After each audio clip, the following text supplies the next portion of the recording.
जननी जने तो एड़ा जन जेड़ा दुर्गादास बांध मुंडा सो थांबियो बिन खंबे आकाश। मित्रों, जब बात हो राजस्थान के इतिहास की और अगर दुर्गादास राठौड़ का नाम न आए तो राजस्थान का इतिहास ही अधूरा है। मित्रों, दुर्गादास राठौड़ का जन्म 13 अगस्त 1638 को सालवा कला में हुआ था। इनके पिता का नाम आसकरण राठौड़ था और इनकी माता का नाम नेत कंवर था। मित्रों, मैं आज दुर्गादास जी के जीवन का एक ऐसा किस्सा सुनाऊंगा जो उनके जीवन के में बहुत ही अहम रहा। मित्रों, ये किस्सा है दुर्गादास जी के बालपन का, बचपन का, जिसने दुर्गादास जी के जीवन और भाग्य दोनों को ही बिल्कुल बदल दिया। हुआ यह था कि जोधपुर के महाराजा जसवंत सिंह के राज के रेबारियों का ऊंट का टोला कहीं से निकल रहा था। वर्षा ऋतु के दिन थे, खेतों में फसलें लहरा रही थी। जैसा कि मारवाड़ में बाजरी, गंवार, मोट आदि की ही फसल होती है, तो ऊँटों का टोला लुणावा के किसानों की जो खड़ी फसल है उसे उजाड़ रहे थे। मित्रों, दुर्गादास का बचपन लुणावा गांव में बीता। जब ऊँट उन फसलों को खराब कर रहे थे तो गांव के किसानों ने रेबारियों को खड़ी फसल नष्ट न करने के लिए अनुरोध किया। इस पर रेबारियों ने उनके अनुरोध को अस्वीकार ही नहीं किया, बल्कि उन किसानों की पिटाई करने लगे। इतने में दुर्गादास राठौड़ सहयोग से वहां आ गए। दुर्गादास ने रेबारियों को खड़ी फसल में ऊँट चराने के लिए डांटा और फटकारते हुए कहा कि इन सीधे साधे भोले और किसानों की फसल उजाड़ते हुए तुम्हें शर्म नहीं आती। राजमद में मस्त उन रेबारियों ने युवा दुर्गादास की बात पर कोई ध्यान नहीं देते हुए हंसी टिटोली में टाल दिया और कहा, यह सांडे तो उस धोले ढूंढे वाले की है और ये तो ऐसे ही चरेगी।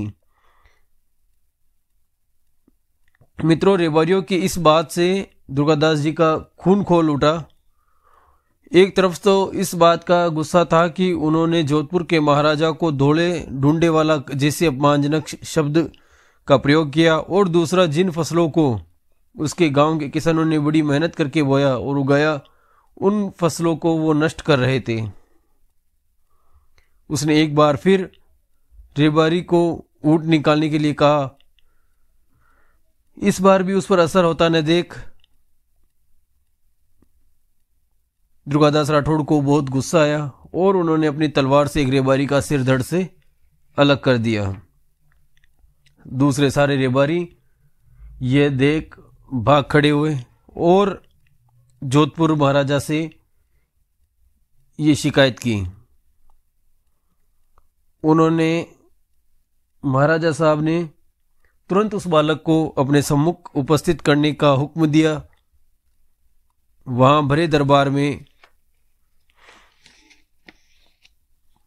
दुर्गादास जी ने चरवाहे को मारने की बात स्वीकार की और स्वीकार करते हुए कहा, महाराज, चरवाहे ने मेरे गांव की किसानों की फसल को नष्ट किया और उल्टा मना करने पर मुझसे गांव किसानों के साथ मारपीट की, मुझसे झगड़ा करने किया। गांव के सीधे साधे लोगों को परेशान करने वाले का अंत करना यदि कोई अपराध है तो मुझे आप दंड दीजिए, मैं दंड का भागीदार हूं। दुर्गादास राठौड़ की ये निर्भीकतापूर्ण बात सुनकर महाराज अति प्रसन्न हुए और उन्होंने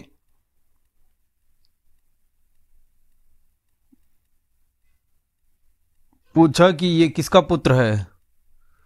आसकर्ण जी ने, जो कि जोधपुर दरबार में प्रधानमंत्री थे, उन्होंने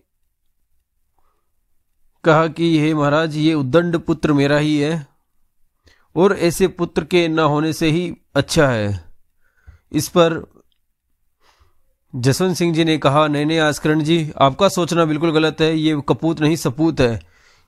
इसकी वीरता, साहस, वाक चातुर्य, बुद्धिमत्ता, निर्भयता और स्वाभिमानी प्रकृति से बहुत प्रभावित हूँ और इस घटना में इस बालक का कोई दोष नहीं है। आस्करण जी, जिसे आज कपूत कह रहे हैं, ये पुत्र देखना एक दिन इस प्रदेश की आशा की किरण बनकर मारवाड़ का मान बढ़ाएगा। मारवाड़ का यह शौर्य पुत्र अपने शौर्य और पराक्रम से आने वाले समय में मारवाड़ की रक्षा करेगा। महाराजा जसवंत सिंह जी के इसी भाव को राजस्थानी के एक दोहे में इस प्रकार प्रकट किया है। घर रखवाड़ो गूदड़ा जसवंत कहिए जोय, साची कीदी सोए आस्करण उत।